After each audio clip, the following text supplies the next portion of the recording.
The Dave Dameshek football program. Available on Apple Podcasts and at NFL.com/DDFP. Now here's your host, Dave Dameshek.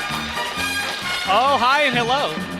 Welcome to the Dave Dameshek football program. Dave. I hope all's well wherever you are. You can hear it's quite festive here in Studio 66 as I sit next to number 55, who has, I guess, something to celebrate. What's up with you, Willie McGinest? What am How I are celebrating? You? I don't know My birthday exactly. was in December. I didn't see you over the weekend. What were you up to? I was in Foxborough. I was covering the game, the Jacksonville. Oh, I did see you on TV. I was working. Walking around in a crown and a cape.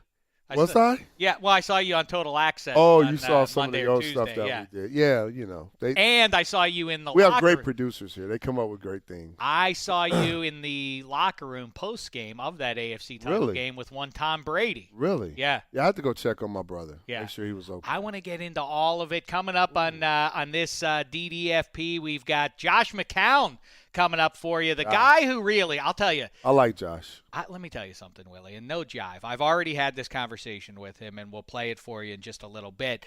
I'm a guy.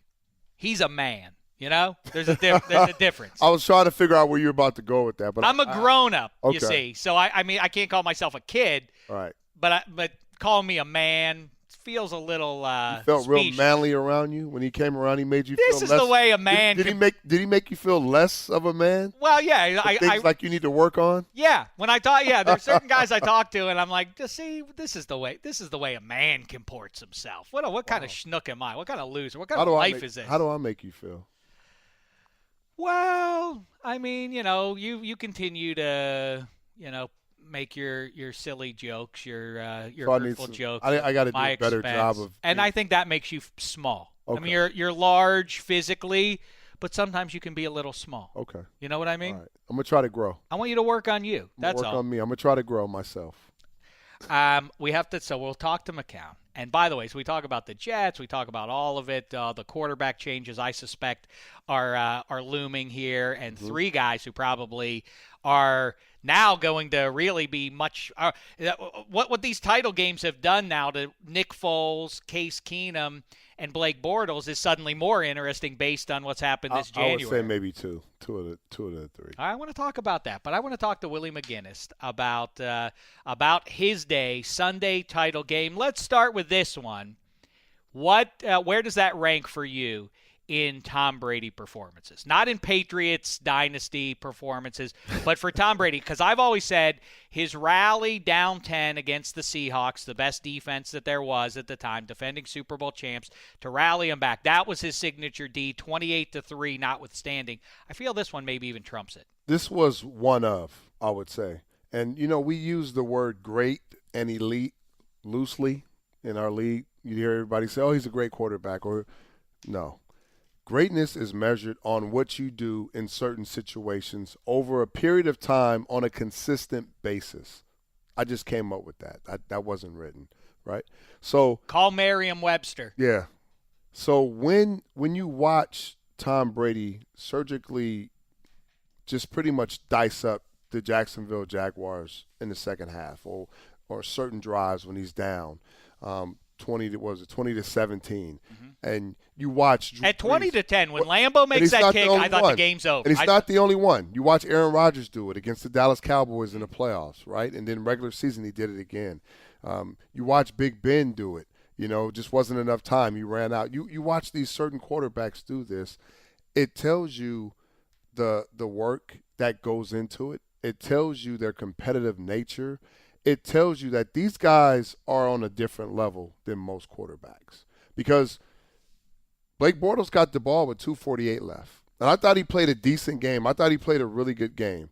But he got the ball back in 2:48. I'll tell you what, Leonard Fournette, 2 straight things. Keenan Cole, feels that the DB is going to hit him from behind, so he leans into the anticipates the hit, and he falls down. We have he a lot of run excuses. I'm not making any excuses. No, I'm just saying. But Leonard Fournette, why didn't he stick his hands out and try to catch that ball? We never have these excuses when it comes to Brady and some of these other quarterbacks in the league. Well, we just watch things happen. I remember some excuses being made by significant others of Tom Brady when Wes Welker dropped the pass a few years back. But your larger point is well taken. I get you. I'm just saying. So it was remarkable stuff. When we talk about greatness and elite and all those different things, when it's around the quarterback position, that's when you want to see it. What did Tom say to you, if you can share? What are you two kibitz about? So he's just gone to I think it's his 28th Super Bowl. He just earns his 28th Super Bowl bid. He's in the locker room. Everybody's having a good time. You go up to him. What do you two talk about? We hug. How's everybody doing? How you feeling? Great game. Da-da-da-da-da. First thing comes out of his mouth, yeah, but I got one more. We got one more. This is like pretty much it was like the entire locker room. You had a couple of guys excited. Stephon Gilmore had all the cameras around him. This is his first one. He's new here. Did you guys not know I knew how to fly? No, I'm saying. What was the thing with the hovercraft, Bill? I've never seen that. He just was hung in the air like Michael Jordan in the dunk contest. I'm just saying. That was crazy. That was but great. anyway. It's a great play. Yes. Cooks, you watched him. Some of the other guys that's new there. And the rest of the guys are just going to work as usual. By the way, getting dressed, having a good. The media seems like they were more excited than the players, and everybody. Chung, I was going over to him. Yeah, it was good, man. He's just sitting back with the confetti coming down. He's like, can't wait to get to this next one. It's like, yeah, this is getting old. Who do they want? Who did they want? You're in the locker room. That game's kicking off. I don't think they wanted. They never mentioned who they wanted, and that wasn't even the conversation. Who do you think would have been the better matchup? I don't know. I mean, they are approximate. I picked Philadelphia. I think Philadelphia was the better team. I think they showed that. They went out. They were more well-rounded all the way around, and I think they showed that. The running game, I know, a lot of people doubted if Foles can throw the football down the field. I didn't. I figured with all that time in the system, they would come up with something for him to cater his skill set, which they did. So I don't think players sit back unless you just – there's a team you're like, we know we got those guys. But I don't think players sit back and say, we want to play them. I think the Eagles are probably, practically speaking, with their ability to run the ball and be real physical in doing so. That's the worst matchup. And throw the ball down the field now. Yeah. I mean, we saw that, right? A lot of people said Foles couldn't do it. Big plays going down the field. That's all. That's what I saw. What a massive. I saw a blowout. But I can't imagine the headspace of Nick Foles because it's such an odd trajectory that he's taken this season that – I mean, a month ago he was, or whatever, 5-6 weeks. He was 7 or 8 weeks ago. I wonder if he is in such shock that this is all happening that he won't feel the moment. He said that after the game. He was like, "Man, this is all surreal. Just imagine where I was and where I am now. It really is weird. The team and everything that's around me. It's just great. I'm just taking it all in, which is great, but still focused. Tell him not to take it in. Just stay in the clouds. It's okay because he's playing. Yeah. He's playing for something. He wants to be a starting quarterback in this league. And Case Keenum wants to be a starting quarterback in this league. Like, there's some quarterbacks that came out of nowhere and did a pretty good job. Do you think do you think Nick Foles is a starting quarterback in September 2018? I think he is with the right pieces around him. Carson Wentz is definitely the starting quarterback there in Philly. But for Nick Foles to play the way he did, he needs the same surroundings, I would say. I wouldn't say put him in a system where he has to put the entire team on his back and he'll win you game. He'll win you 7 of those games just based on his pure natural ability. But I would say if you put him in a system like that with a great running game, a great play action off the running game, great defense all the way around, a defense that turns the ball over and can score, where you don't have as much pressure on him, but he can sit in the pocket and whip it when he needs to. That's a perfect scenario. I just thought of something. What if Nick Foles, after the Eagles take the dream of Vikings fans of getting a home game, imagine how sad to lose that game, and now that team comes into your house, takes your locker room. I mean, imagine how sad them. I feel legit bad for Vikings. Well, you got to play better. They did. I don't know what happened. I don't know if they used all their fairy tale dust the week before. It was that Chris. I mean, I can't remember a game that just sort of swings. Early on, the vibe is, oh, the Vikes got this. The Vikes are gonna shame them. And Chris Long strips gets that Patrick Robinson takes it to the house, and all of a sudden it was like, well, this is a different game. What game are you talking about? I'm talking about the Eagles and Vikes. Oh, okay. I was talking about the Saints. I was like, they spent some of their fairy tale dust talking about the Vikings. Right. Like, is that a thing? A lot of people didn't think they were supposed to be there, right? Because of, and maybe they used it all up. Could be in that game, against the Saints. What? But as far as that goes with the Eagles, really hurting the feelings of the Vikings. What if Nick Foles takes over Case Keenum's gig in Minnesota? That could really happen. That's tough. Because Shermer wants Keenum to go with him, but that doesn't make any sense to New York. So I don't know where Keenum lands. All right, we'll talk about all that. Yeah, we have a whole off season. We have a whole off season. I want to hear about. So you go up to Brady. He's celebrating. He just had Not this. really. He's not. You know what? You told me a great story about 5 years ago now. You said, I asked you, what's Brady like after a game? What's it like on the team flight home? You say, win or lose, we always knew, keep the back row open for him. He gets his row, he opens his laptop and starts working on next week. Yeah, that's what we do while we're sitting there playing cards and doing everything else. It's a great take. He's not satisfied. He walked in, he was extremely happy because what he accomplished, he knows what he accomplished. He knew how tough it was. No Gronk. It was crazy. That's what I'm saying. So he was really happy. But then he was just one more. Mm-hmm. We got to finish this thing. What, though, I'm fascinated by your interaction with him. So you go in there amidst all the he just leaves the field, cheers. Well, I speak to a lot of other guys before I get to him. I don't beeline right to Brady. There's other guys in there. Why not? Because there's other guys that I know, hello, and I stop, say hello, congratulations. Like who? Who do you have to say hello to? I saw Hightower in there. Who else did I see? I saw McCourty in there. I saw Butler. By the way, my Jenga theory that if you take the wrong because I've said for a long time, Gronk, you take him out of the equation, the whole thing implodes. Clearly, that's not true. They won the Super Bowl last year. I was about to say, didn't you watch the Super Bowl last year? I know, but I thought, well, okay. Or the last 6 or 7, 8 games of the season. But Devin McCourty, if you took him out, that would really be. Well, it hurts. They've taken a lot of players out of that defense this year, so you can't take him out. So you get to Tom. He says to you, how's everybody doing? He asks after your family. Oh, we're talking, hey, congratulations, whatever, and we ask about our families. He does. That's what he says. Like, hey, how's everybody doing? Yeah, how's the family? How's the girls? How's the family? What a thing. We're brothers. And then, he's all right. I look at the hand.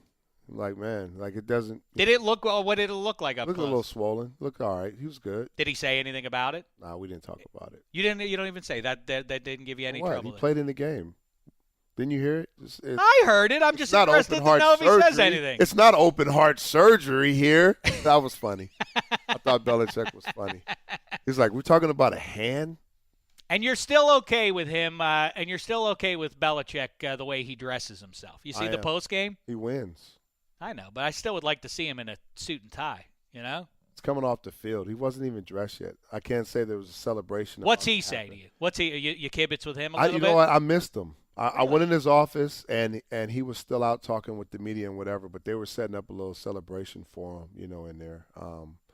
And I'll catch him. I told everybody I'll catch him in Minnesota. Does he say to you, you don't have to tell me what your response is, but does he say to you, or does Patricia say to you, hey, Willie, you notice anything against the Eagles or whatever? Belichick doesn't do that. He just always says he loves me being there. He appreciates me, whatever I need. We always talk football. We talk about, he'll say a couple things about a couple scenarios or whatever, and I'll listen, and, he's working. So I'm not going to sit there and talk his ear off. I know my role. I know how to maneuver, I stay out of the way. Me and Patricia, we go a little longer, because we always excited and we talk trash, and, What sort of fella is he? The MIT background. He's He's obviously He's smart. Yeah. He's very smart. He's way above my smart level. I wouldn't even call it smart.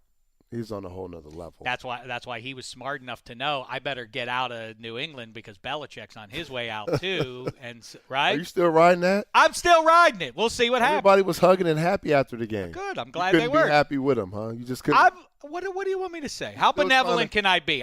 Listen. Good for you. Is that part of the plan for as Pittsburgh the man who's to be the successor to split everybody up? Is that part of the plan? Listen, McGinest. I'm a competitor. You guys got to worry about Jacksonville. You and me we both have that same competitive fire, you see. We don't play dirty, though. You can't take players away and say, oh, it's equal now. We're going to take over. You got to beat them when they're at full strength. I mean, the irony. You got to beat them while they're at their full strength. The irony of a Patriot saying to a Steeler that take players away. What's James Harrison? Did you talk to him? Yeah, I did. What do you have to say? That was probably the funniest interaction. So I'm like, what's up, champ? You used to this, huh? He just laughing. And then we had some words about, him leaving there and all the different things and how it was to be a Patriot. He was excited. He was it seemed like he was at rest. He was calm, But I did tell him though. I said, tell all these guys to stop calling you Debo. And he looked at me. I'm like, the movie Friday, Debo got knocked the hell out many times. Those guys aren't knocking you out. Like, they don't want no parts of this. So tell them to stop calling you Debo. He's like, well, that Debo was a bully. I'm a different Debo. I'm like, all right. So we laughed about it. We talked a little bit of football. Don't you humanize him to me. We talked I don't about want a little that. football stuff, and then I was like, see you next week, champ. He knows what this is like. He should change his nickname from Debo to Mercenary. That's all he is. He has the confetti come down before. He knows what this I saw what he did like. in this. He had his kids there. I thought that was great. He had his kids there with him in Patriot jerseys. I know you were just sitting there like, oh, it's gross, stomach turning, disgusting indeed. It was a beautiful sight. I didn't care for it. I was happy for him. And I know, and you know what the funny thing is? What? All the guys that were talking back in Pittsburgh and all that, they had to watch that. And that's what's good. They had to watch that. It is when you're him. It is when you're him. I think it's shameful. But what anyway. he did say to his defense, he said, man, all I wanted to do is play football. That's all I wanted to do. You know what? I know because I get where the Steelers were kind of. I don't want to go down this path with the. He had a sack. He had another sack. I know he did. It seems like he's still pretty. It's a pretty good player still. But they were shelving him in Pittsburgh. For what? And once he started sleeping in meetings. Let's go back. Once he starts sleeping in meetings, what are they supposed to do with him? What are you saving him for? For December and January. But keep him nice and fresh. He's an old man. How are you going to get in the groove as a player? You got to have reps. I suppose so. You got to have reps. You can't just throw a guy in there and say, work your magic. It's not as black and white to me as it is for the people on the banks of the Three Rivers. It doesn't happen. But anyway, he's a Patriot now. Let's move on. What do you think of, the Patriot way does include, and I'm not saying that it's in fact, I am certain that there's not some grand conspiracy to take that to support the Patriots along the way. Okay. But what do you say because it is hard to debate. I mean, facts are facts. The Jags had 100 yards worth of penalties. The Patriots had one penalty the whole game. Oh. What do you say to that? Are we going to that? I just said to you, I'm not conjuring some conspiracy theory. I see it all over social media. Now I'm asking you to respond. Here's what I'll talk, and here's what I'll say about the fans that are a little sour about calls. One thing we were taught in New England by our coaches is never let the refs beat you, and don't blame the refs. Don't let the refs determine the game. Now, clearly, when you saw Ramsey grab Cooks by the back of the neck, he was beat. And he clearly had to grab him, right? Penalty, we both agree? Yeah. Boye struggled.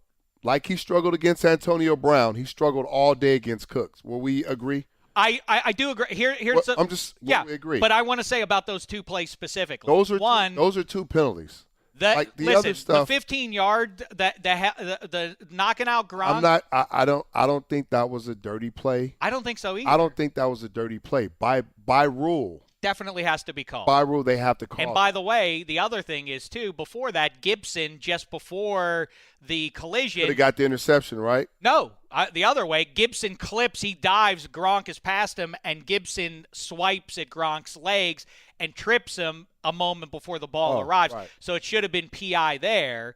Now, so I think the Jags should have really been penalized further. It should have been 15 yards tacked onto the PI. Well, they didn't. They didn't, but then the next play, that was a bogus call. Cooks drives. His route is to sprint into Bouye and drive him down the field. Bouye is merely not giving up his space. After 5 yards, like we're the reason why that rule is in place.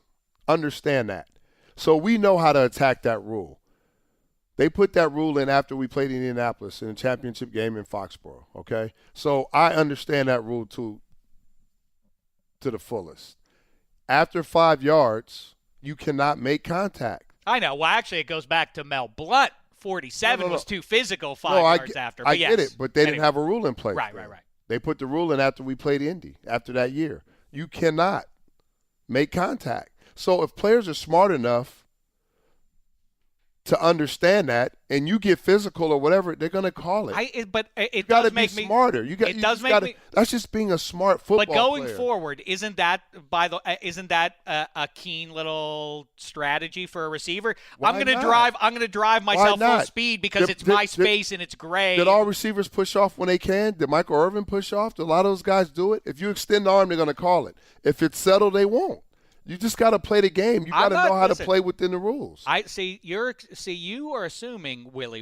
No, I'm not assuming. I'm talking to the fans right now. I know, because that's what you said. Okay. Because I don't want you to think that I am saying that the Jags got a raw deal there for sure. I definitely don't think they did. Do you think the Jags couldn't stop the Patriots anyway?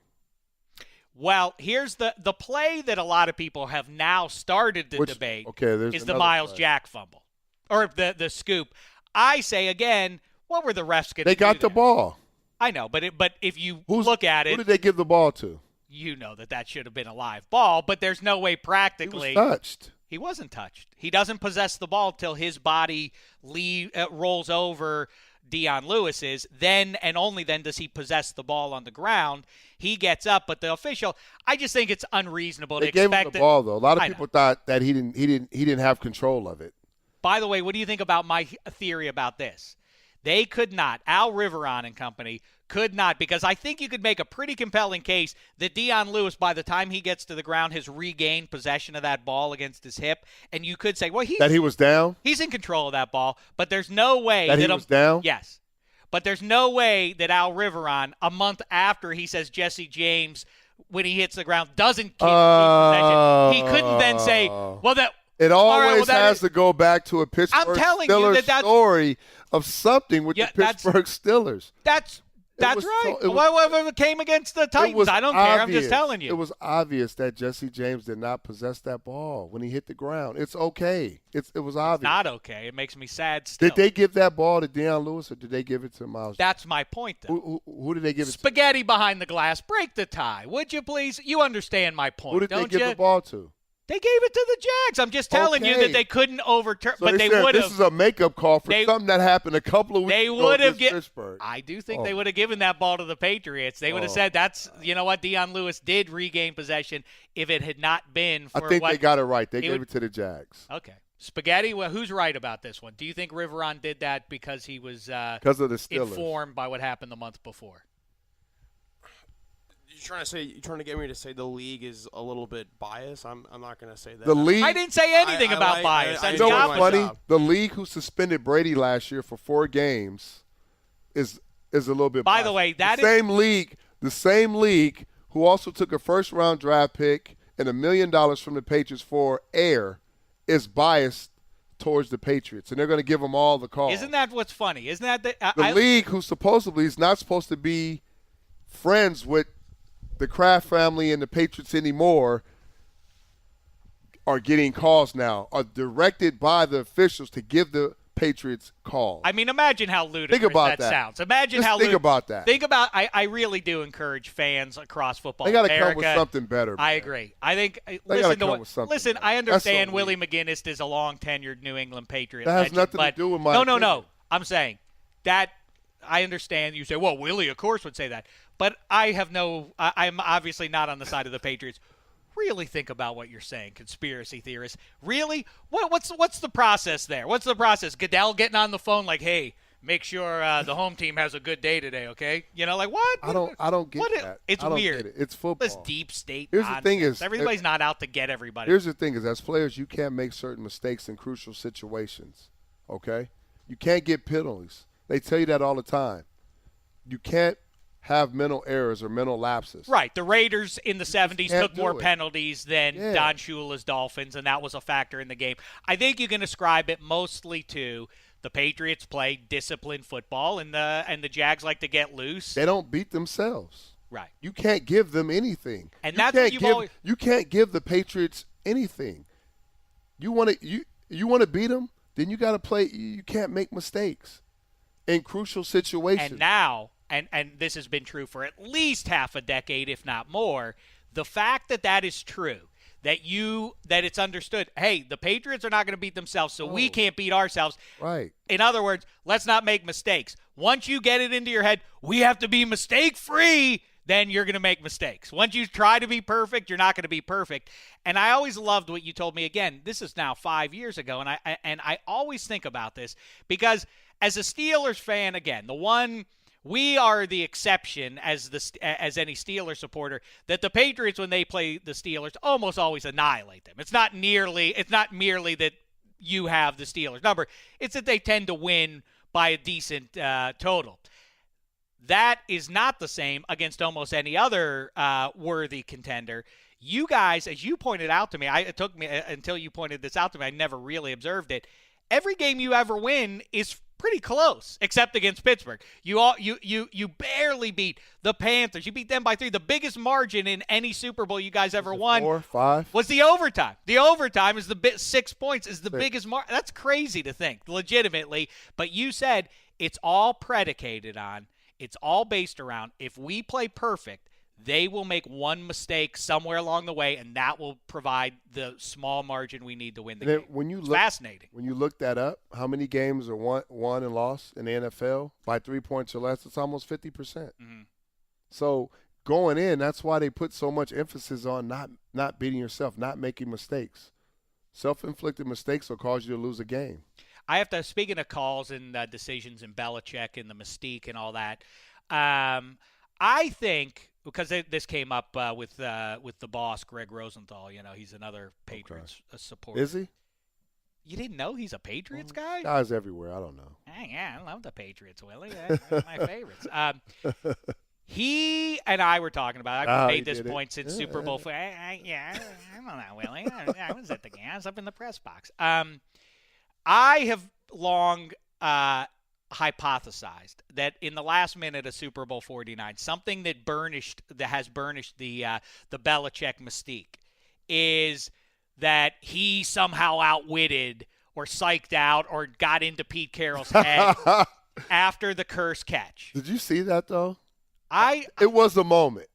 There was a moment. I know that you can kind of read it. Watch the cut-ups. Yeah, I know. And you see Pete kind of looking over to see if they were going to bring guys in, and it was a 1-for-1. But Belichick choked, and people want to argue that with me. He didn't realize, the clock's spinning. They're not going to use their timeout. Should I call timeout? Oh, the clock's spinning. Well, now it's too late. Now we're just going to let it run down. You think he knew? They already had the substitutions. They couldn't find Malcolm Butler on the sideline. So if you watch the tape of that, how that ran, as soon as it happened, they turned around, and you see the DB coach or the linebacker coach, somebody calling for Malcolm. Malcolm wasn't even over there.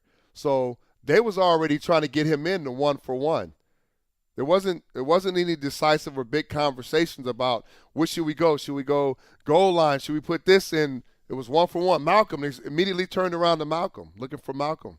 So I'm just saying, sometimes when you think a coach is going to make a certain decision or a move and he doesn't, and he kind of just stands still and crosses his arms like he already has. No way. Look at the sequence of how that went down. Maybe you're right, but I think this. Somebody got confused.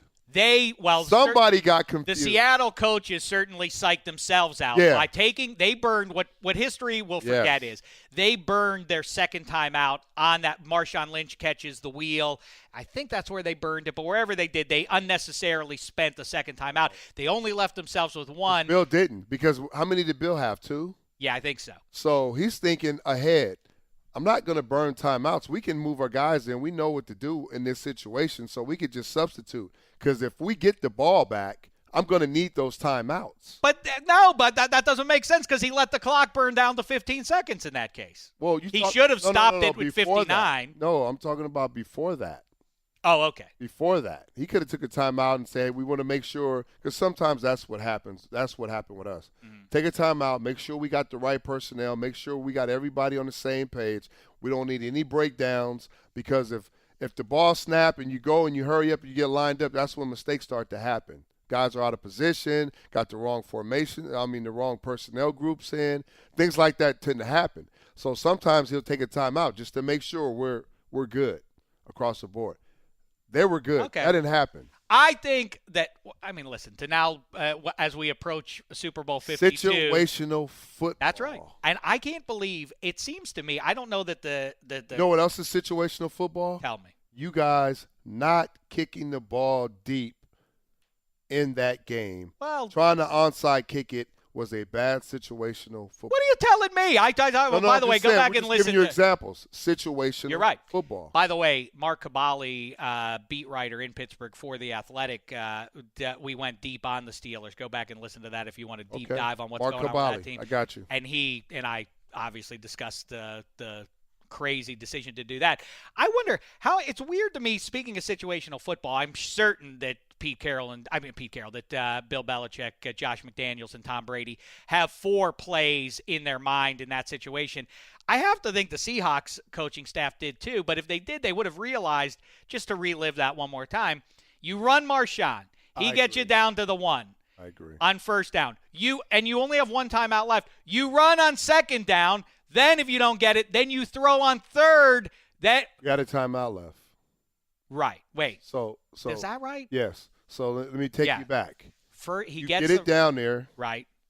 So you run again. He gets you, I think he had like 5 or 6 yards. You let him try to run it in. You get down to the then 1. You call the timeout if he doesn't score. Then you throw on give third. him the ball back. He had so much momentum. He had a great run before that. If it wasn't a game-winning tackle by Hightower, he would have scored. That's right. He gets down to the half-yard line. Why not give it to him again? That is what your team is. Toughness, beast mode. We're going to beat you up on the ground. Give him the ball. If you don't get in, timeout. That's where you call the timeout. Throw on third. No, you come to the sideline. You come to the sideline. Yeah. Here's the kicker. You come to the sideline, and I'm going to give you 2 plays. Yes. So I can't give you 1. I have to give you 2 plays because you got 2 downs, right? You got a little bit of time, 30-some seconds, whatever it is, 20-some seconds, but you got 2 plays. My first play is going to be a sprint out with Russell where you have a run-pass option. Here's where it goes. The receiver's not open right now. It's okay. Okay? It's okay. If nobody's open, now if you can run it, because guys will lose contain because you're Russell Wilson, go ahead and score. If nothing's there, throw it away. I give you 3 options. Throw it away. My last and final play would have been my go-to play that they went to in the beginning. Mm-hmm. That's their go-to, right? That was their home run play that they were saving. Then you go to that play. Yeah, I'm with you 100%. The clock's going to stop either way. Throw it away, the clock will stop. The touchdown, it doesn't matter. You run it in, you're going to win. I know it's the all-time heartbreaker, perhaps that or it's easy maybe for us to say. Now their offensive coordinator's fired. Right, and Dyson at the 1 against the Rams and all that. But I feel like that maybe is the biggest heartbreaker for Seattle because that alters 21st century pro football lore. I mean, if they score there and they're the back-to-back champs and vanquish the Patriots, who knows how things go from there for both teams. But either way, yes, I agree with you completely. That was a fascinating breakdown that you just gave there. But that's exactly right. They psyched themselves out. But I don't give Belichick the credit for helping to psych out Pete Carroll and Bevel. Okay. It's a game of chess, too, with the coaches. Tell me this now. Let's talk about the here and now. They were wearing the white jerseys on that night in Arizona. It was an ugly uniform matchup. Too much navy. They won. Listen, that's not what we're talking about. Saying, did they win? They won the game. That's not what we're talking about. I want to piece it together. That's all. I'm just trying to keep it together. Now they have the white jerseys on. You mean to tell me Bill Belichick cares about superstition? That's a weird. I would never. See, your answer is, well, we won the game. What do I care what the uniforms look like? That's what I would think Bill Belichick would say. that runs higher than Belichick too. Like our owners are very superstitious about who does the coin toss and all those different things. Who's the captains for certain games? It's okay. Even with the coin flip, right? They did some type of study of the coin flip. So the Patriots always choose a certain way with the coin flip. That's funny. I mean, they don't leave any rock unturned. Whatever gives you an advantage. Coin, apparently. Whatever. Boy, that's interesting. If the white wins you games, we're white, baby. That didn't make sense to me. Wait, Bill Belichick is noting how many teams in white jerseys win the Super Bowl? That makes sense. We're white, baby. That would be Robert Kraft worried about that. You never know. By the way, I did look it up because I care about stupid things. 15 times a quarterback wearing number 12 has won the Super Bowl. Wow. You don't want to wear it. The advantage goes to the Patriots here. Not just because it's Brady v. Foles, but the numbers they wear. 12 has won 15 Super Bowls. Single digits all together have won how many? Like 11 or something like that? Is that what we counted up behind the glass? Yes. Wow. Yeah, it's not good. You don't want to wear a single digit and be the starting quarterback. It's not nearly as successful. What number is Nick Foles? 9. Bad news. Bad news. You also, said it. What between the uniforms and the numbers? Why even play the game? 33 people-based mascots have won the Super Bowls. Oh boy! Patriot, Steeler is a steel worker. Packer is a whatever they pack there in piece of cheese in Green Bay cheese. No, it's not meat. I think is what they're doing. I think that's what it is actually. Why they wear their cheese heads though? I don't. They like their cheese up there. That's good for them. Let them have their cheese. Cowboys, they people-based mascots have won 33 Super Bowls, and head-to-head against animal-based mascots have a dominant record against them. I can't summon what it is exactly. So people rule. So Patriot over Eagle, double-digit. Another 12 over number single-digit 9. Let's just hand out the trophy now. I'm with you. Let's skip. Why even play the game? Why go to Minnesota? Speaking of Minnesota, a couple more questions for you real quick. Does it matter? I know obviously the game's inside, but any impact from it being frigid? Does that have any impact in the way you approach the week? Minnesota's not playing, so they're not going to try to control the weather or anything. This is a league thing. They want the fans as comfortable as possible. So right. It'll be 70 degrees or whatever it is, Best Super Bowl city? New Orleans.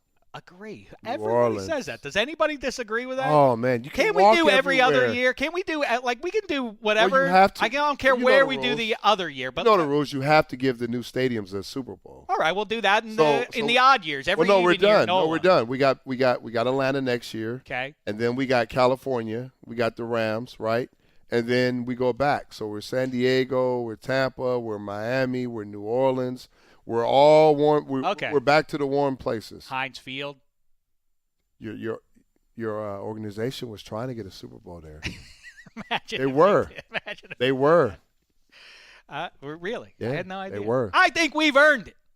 There is without Pittsburgh, PA, there is no football. Here we go back to Pittsburgh. I'm not going back there. Don't start with me. I'm just. What do you do? And what kind of stuff happens in the Super Bowl week with the famously buttoned down, closed off New England Patriots?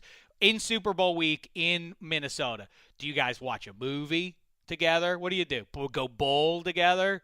Do you do like trust falls? No, I don't remember. We didn't go on group like team dates where everybody went together. You would practice. You would have a designated time to go spend with your family and eat and different things like that. You had curfew. Earlier in the week, it was a little more loose. Later in the week, of course, in the middle of the week, they start to button it down. Because of the experience, it knows what goes on and all the Super Bowl experience things people talk about.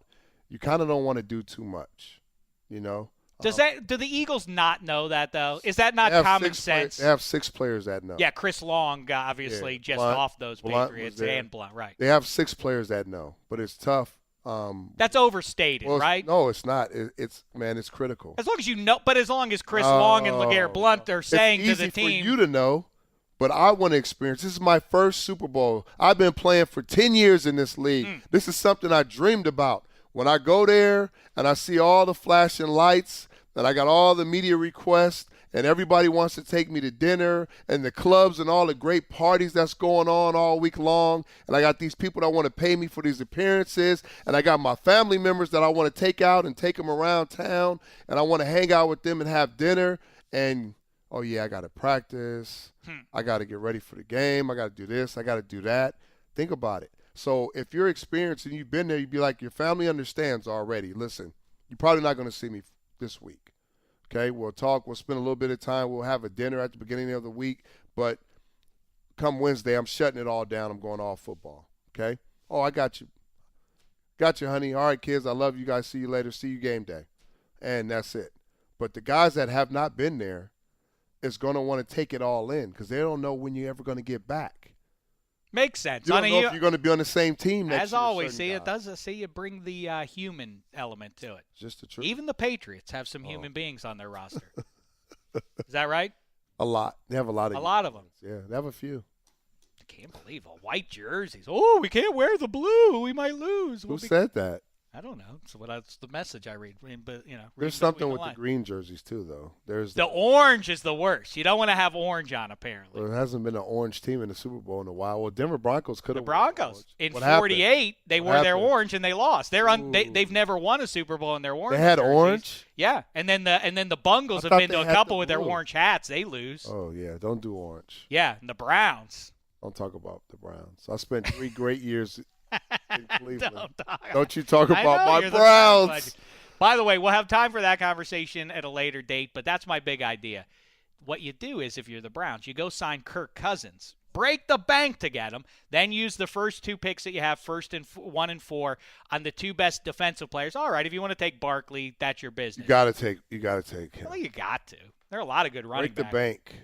Wow. No, Kirk Cousins. Then you're immediately a contender. If you get Kirk Cousins. You think so? I don't think you go to the – I don't think the Browns are in Super Bowl 53. Didn't we have an elite quarterback conversation earlier in this show? We did. And you say – Kirk Cousins is now a top 10 quarterback. What did I tell you about Kirk Cousins? What's that? A guy like that on a team like that. Right. You'd be more around him.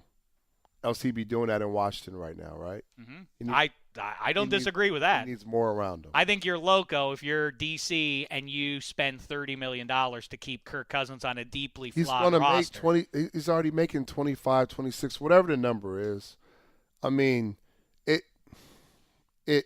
it's what the market dictates now. It's really not about your production or what you've done over the last 5 years. Because when you pull those numbers and you pull wins and losses, it's 500. That's what it is. It's 500. So you can call him a top 10 quarterback because he throws for a lot of yards because they're losing games and they got to throw the ball a lot. You got to break down the game a little bit more to see where these numbers come from. There's a lot of hidden things that you got to factor in. So what really counts, wins, losses. Is it all his fault? No. But wins, losses, and then the second half of seasons, the last 8 games, look at production over his starting career. It's average. It's 500. So if you think that you can break the bank, give him $100 and something million. I just think that's I know that's a costly move Let me give you a better scenario. But if you take Rosen or Darnold, you don't know what either one of those guys. At least you know what Cousins is. That's not good for Kirk Cousins. That's not good for Kirk Cousins. What's good for Kirk Cousins if you give him that Jags defense. Yes. You give him that running game with the Jags. You give him those receivers and all that the Jags have, and he's the missing piece. Now you break the bank, and then you draft a quarterback later that you can develop under him. Now you break the bank because what was missing, what's going to be missing with them is that position right there. I agree with that. So now if you talk breaking the bank, and I'm Kirk Cousins, she's way more attractive than she is over I do think it's interesting. Well, we'll have time again. But I do like that. I do like – now all of a sudden, is Alex Smith really much of an upgrade from Blake Bortles if you're the Jags? Absolutely. Really? Absolutely. I don't know. But you talk about coming through in the clutch. Alex Smith doesn't really do that. Hasn't really done that at least. It's a better quarterback. I wonder – it's going to be interesting to see who's quarterbacking the Patriots in 2018. Last I checked, Brady was still under contract. Well, he's under yeah, I know. But, like, it's going to be like, hey, Bill. Yeah, Tom. We've done it all. Let's go. Off into the sunset. Let's go together. Together. Let's just go. Who's going to take over? And then Bill will be like, well, Tom, by the way, I've told McDaniels and Patricia, you may as well know, too, I'm going to blank. Willie knows where it is, too. Willie knows, too. Positions are filling But Willie up. doesn't want to – Willie also. Positions are filling up. Where's he going? I don't know where. I don't know. You could There's tell me. only two more jobs left, I know. Indianapolis and Detroit. Which Right. one is he going to take? I don't know. I'm not sure yet. I'm not sure. You could tell me right now, but I can tell you. You like – There is a Patriot that's going to take two of those positions. There are two Patriots. I said, see, now you're playing games with me, and that's where we come full circle. Do I think you're a man? Yeah, I think you're a man, but sometimes you like to play games, and that's beneath you to have to do that, especially to a guy like me. All right, listen, speaking of men, let's get to another one now. The guy who really, I know, relatively speaking, 5 wins is not a remarkable deed, but with the roster that Josh McCown had going into the season, they were a lot of people were talking about them going over. Instead, he put together a nice little run there, and he now at minimum muddies what the Jets may want to do this offseason as well. Let's talk to him now. More importantly, doing great work with Let's Listen Together. The initiative started with Cap and then Malcolm Jenkins and so many other great guys, Chris Long and all the Anquan Bolden. Let's talk to a guy who's picked up that ball and is running with it now, Josh McCown.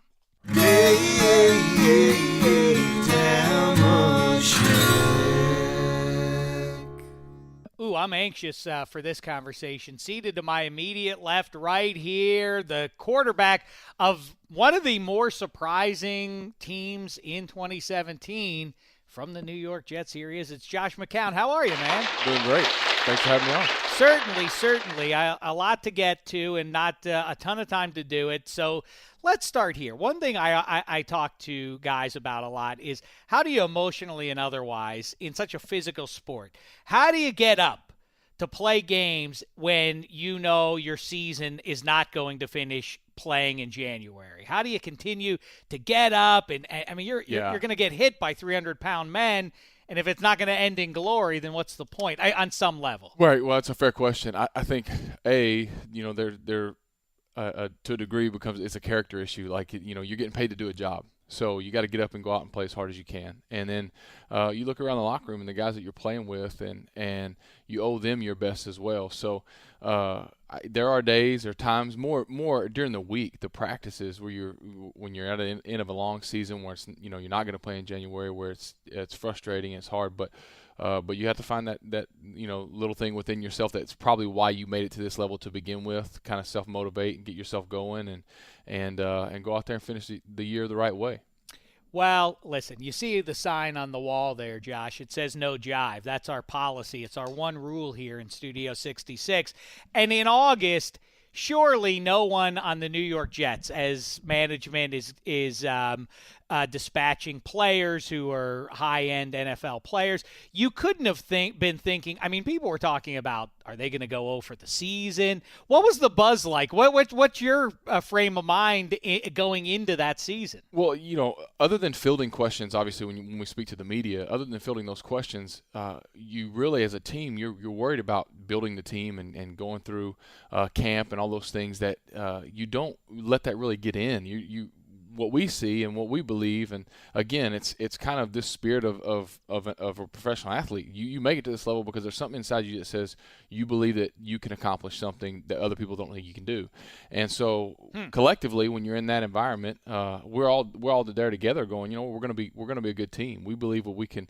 Coach Bowles set out a vision for us and how he thought we could play and the level he thought we could play at, and the same thing for us offensively. And we went out and chased that, and we accomplished that. And we didn't do that enough, but we played some good football, and so I think for us it's what you build inside that locker room that makes it special. It is interesting, that paradox that you guys are, supreme physical specimens, but beyond that, you also have a certain confidence in yourself. That does seem to distinguish you from the guys who just don't quite get over the hump. And yet you all seem to use that same chip, which is no one outside this locker room believes in us. You hear that from even the teams that are in the Super Bowl. No one believes in us. Right. Yeah, exactly. And I think that's the thing is you collect 53 of those chips, so to speak, on everybody's shoulder, and you get guys competing and guys believing, and more than anything, sometimes that can galvanize a group.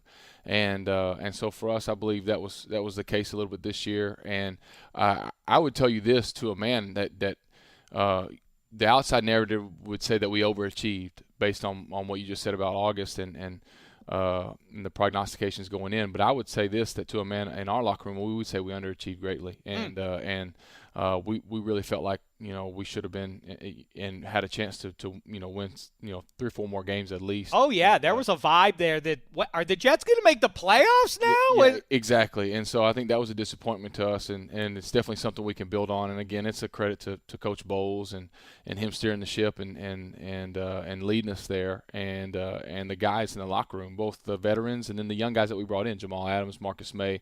We had some key young talent that kind of stepped in and kind of saw the vision of where we were trying to take the team as a veteran group, and jumped right in and were great voices as well.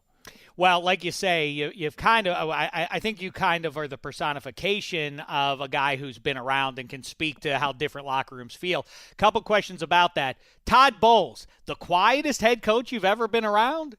Well, I played with Lovie Smith as well, and Coach Smith was kind of quiet too. And I think sometimes what you see on media day or at a press conference and during media sessions is different than necessarily what players see from day to day, and everybody has a different way of leading and getting their message across. But the main thing is, can they communicate the vision of the team, where they want the team to go, and do that effectively, and then carry out that plan. And Coach Bowles, was able to do that with us this year, as far as understanding, way back in March and April when we first got together, where we wanted to go as a team. But he's definitely on the quieter side, and it takes all kinds, and you see, different styles of leadership succeeding in the league, and I'm just glad to be under his leadership, and was thankful to be a part of it. I got to think, the attitude's got to be, hey, if Bowles could help us get to this level based on where we were in August,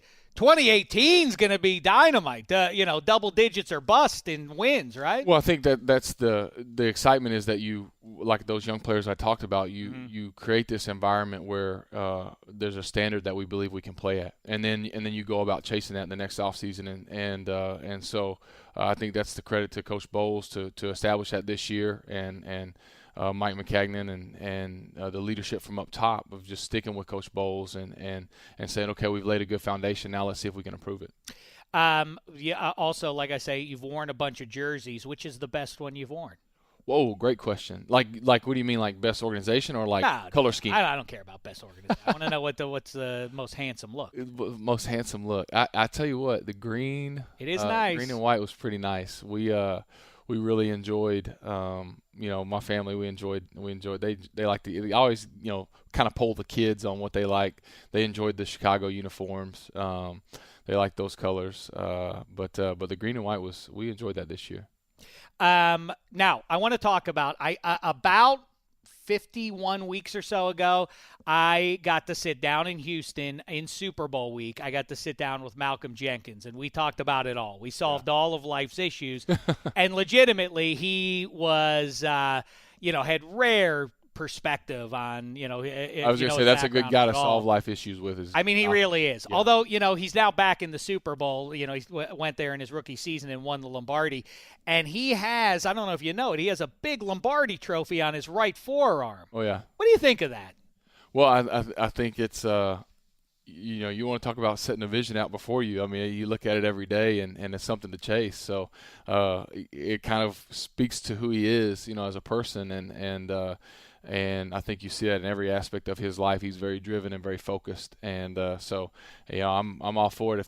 He's a great guy. That's what it takes. It's too bad he's spoken for, because if he were out on the dating scene, hey, so what are you up to? Oh, my Lombardi tattoo. Yeah, I've won one of those. Did I not mention that? And I'm on the cusp of maybe winning another. Yeah. You would think that, but yes, we also talked about the great work that really I feel like he Kaepernick began the movement, but I feel like he really picked it up and turned it into a proper movement that the NFL's gotten behind, and sitting down with Commissioner Goodell and beyond. Now you're a part of it. Where are we with that? Yeah, well, I mean, the league launched the Let's Listen Together campaign, and we sat down about a month ago, guys from the Players Coalition, which Malcolm had a huge impact in, and himself and Quan Bolden putting together, and then players started to join, and we put together kind of a leadership group in that aspect, and we met with owners about a month ago and started to say, how are we going to attack these issues?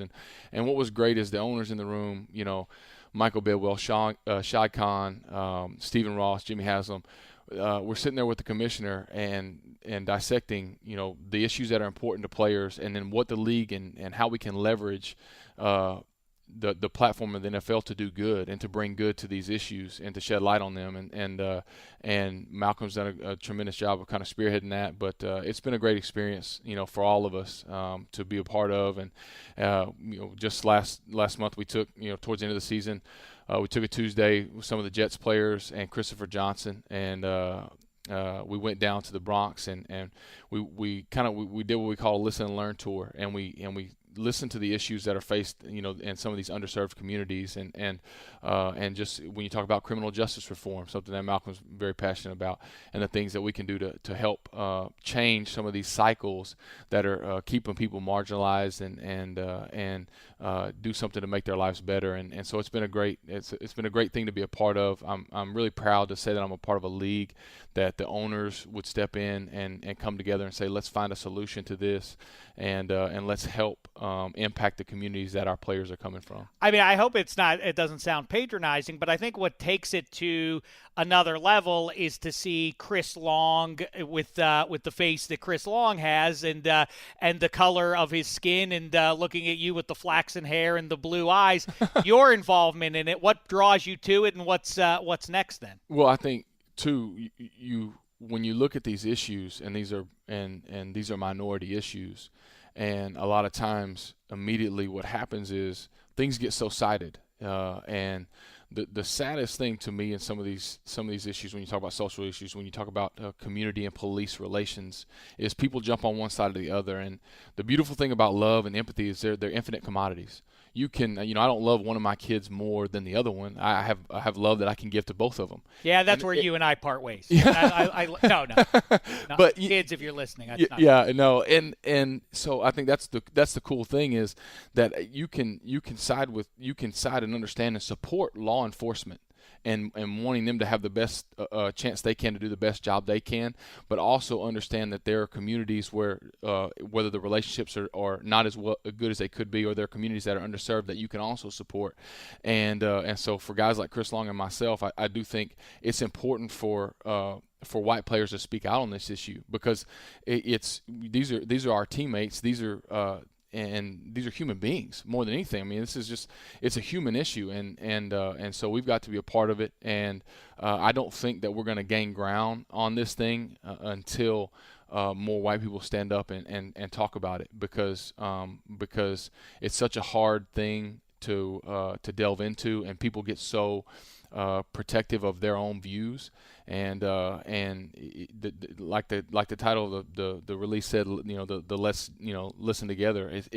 That's the key, is just sit and listen with somebody and just hear somebody's side of the story and see how it impacts and intersects with what you're doing in your life, and can you make their side better, or can they make your side better? Well, like I say, I don't hope it's not patronizing, but yes, bringing some, it's a nuanced subject on some level, and your willingness to go deep on it is appreciated. Let's talk about a couple of football things real quick here. I suspect that we are going to have, my guess is 10 NFL teams from the start of 2017 to the start of 2018 will change quarterbacks. This is something you know about. Am I right? Am I at that magic number? 10 teams. I haven't really given it much thought, but the way our league looks for quarterbacks every year, and that wouldn't shock me. I mean, I could see that completely happening. And, it's part of everybody's trying to find the right fit, and they're trying to find the right guy to lead their franchise. And some of those teams are looking for a franchise quarterback, and then some of the guys are looking for a bridge guy, and then some guys are looking for a guy who can just – they feel like they've got a good team built. Now they just need a guy who can go in there and manage the game and move it forward. So everybody's at different stages, and when you talk about 32 teams, it makes sense. I mean, you look at just the coaching turnover in general this year, and I don't know what we're at. We're close to that number, right? 6 or 7? Something like that, yeah. So I mean, yeah, sure, it would be feasible to say that 10 quarterbacks probably, be a good number. Hopefully not. I always root for guys. I've lived this before, and having played on 10 teams, I root for guys to be able to stay where they're at and be a part of their organizations, but change is part of the. I gotta think you had to enjoy those 3 quarterbacks that were playing in the title game for everybody not called the elite word in front of their name. That was a feather in all your cap. Well, it's an interesting dynamic, and you watch how the league, typically follows these things, and you can go about it a few different ways, but the key is to build your team and to have a good football team, and you need that. And there are definitely transcendent players at the position. When you talk about those guys, the elite guys, whether it's Ben and Aaron and Tom and Drew and Russell and some of these different guys. I don't know any of those names, but okay. But I get the large. Yeah. But then there's kind of this other group that I think you really need to build your football team in order to give yourself a chance to win a championship, and so that's probably why you see so much turnover and why your number's around 10. Well, Jets lucky to have you, and NFL too. The great Josh McCown, everybody. Anybody ever tell you look like anybody else? Now you're talking about your I don't mean it happens. I don't want to go there. No, and open the can of worms. I don't know. Dolph Lundgren. Rocky 4. Get out. Whoa! Now that you mention it, you do. Sorry, Dolph. Hey, everybody, that's Josh McCown. He takes a back seat to nobody.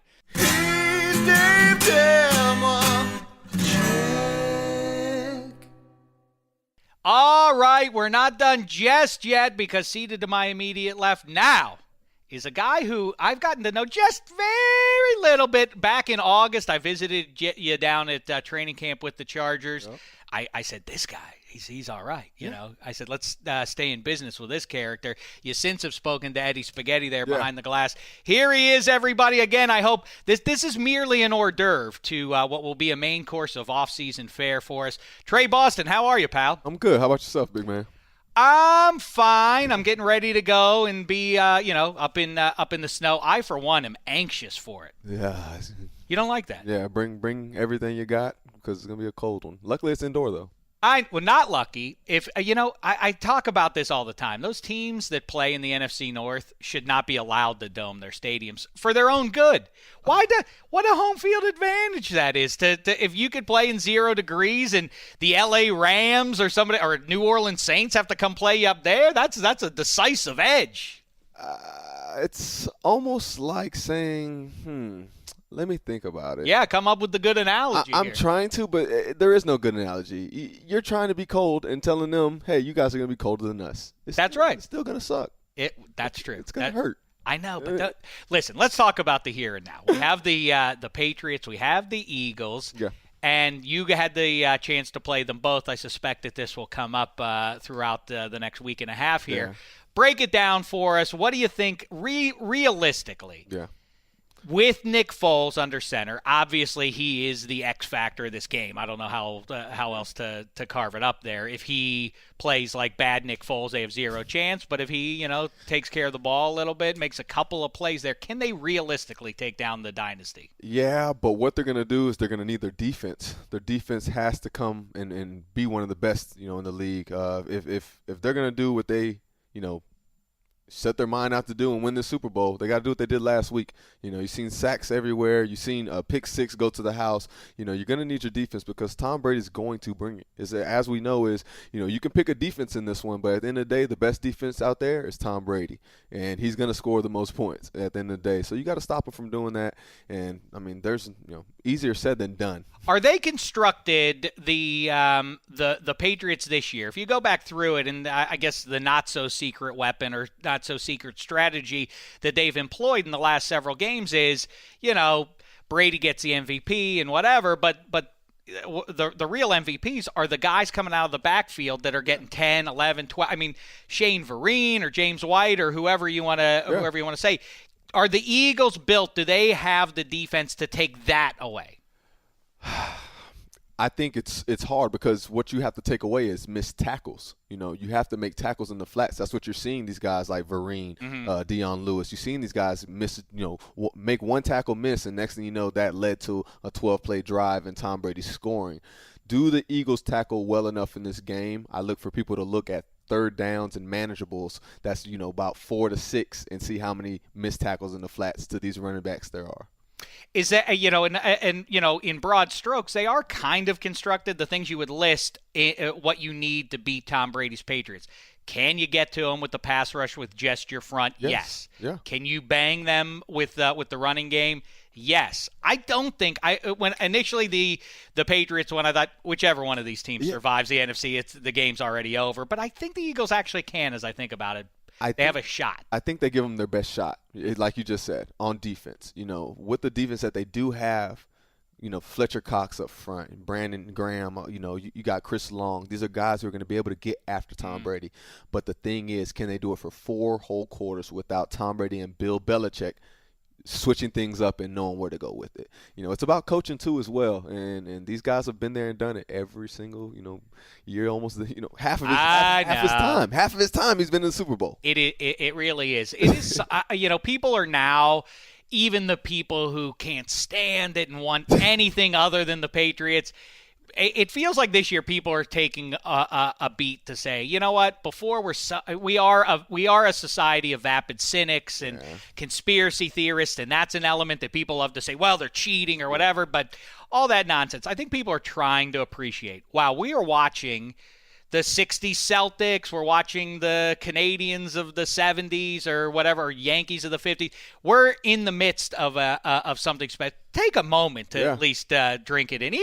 Even you Steelers fans. I know it's hard to hear from a fellow Steelers fan. Speaking of that sort of thing, where do you come down on? Because you're seeing all this Pro Bowl stuff, all the fancy, it's sunny, and isn't it cute that Eric Weddle and Antonio Brown are having a good time together, and all your guys are down. Listen, as a fan, I'm not going to jive you. It makes us sick to see. I don't like to see it. Hey, last time I saw you guys were weeping along with us. Now you're having a good time down there? I'm still sad. Where are you, by the way, as a fan? I'm not as a fan, as a player, watching the run by the Jags, as close as they got. Yeah. I've been told by a very reliable source that the Jags, the one thing that they said going into Week 17 was, we want the Titans. We don't want those Chargers getting in, because if we have to play the Chargers, that's not going to be good. How much does that, be honest, does that gnaw at you at all? That you had that game, and if you get that game, you go to the postseason, basically. I live in the moment, honestly. It went past me, Once that moment's gone, you're able to let go. I'm able to let go, just like guys at the Pro Bowl, able to let go and know that we are all an NFL family of brotherhood.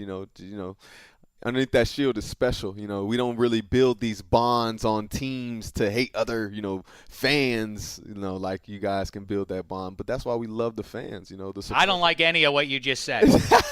I don't like it. What kind of talk is that? I don't want you to to be cool with it. But that is the key, isn't it? Yeah, if you don't have a short memory, you have no chance of making it for any amount of time. No chance, because you'll let guys like these fans tweet you all day long about how this and that, and you'll take that to the field with you if you don't have short memory. Honestly, I love reading mine because they're hilarious.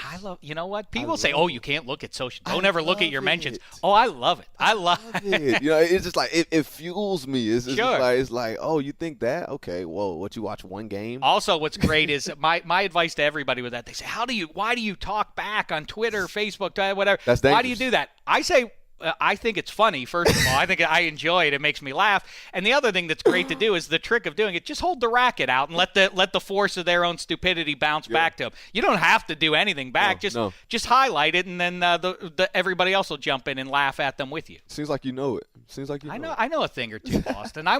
Listen. I'm here for you as you begin. This is interesting. The Chargers certainly they would be wise, obviously, to have you back there. You really helped that defense turn a corner, that team in general, very dangerous in 2017.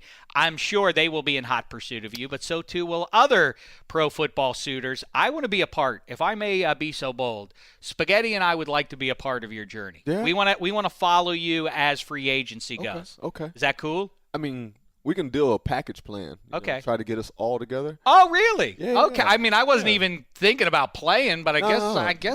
No, I mean, not so much playing. Well, you could do this same gig, but maybe we'll get on a team. Oh, Tre Boston TV. I get it. Like Boston TV 24/7. It can be like a Dave and Tre. You know what I'm saying?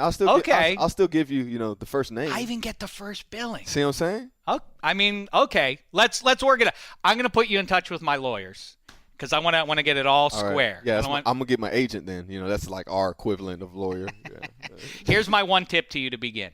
The one thing I'll say is don't sign with anybody too quickly. Okay. Take like 48, 72 hours and make sure that as many NFL teams that will take you for surf and turf, you get as much of it as you can. Then you sign. You get as much free food as you can. Surf, that's a good idea. Okay? All right. Good idea. This is gonna go beautifully. Dave and Tre TV coming your way in 2018. Meantime, great work. This guy really dynamite work, an emerging star in sports media here. Tre Boston, thanks to Willie McGinest, to Josh McCown. Great stuff with everybody today. We'll talk to you from Minneapolis, everybody. Maybe even St. Paul. Maybe we'll get nuts. Maybe we'll do both cities. Till then, it's been a thin slice of heaven.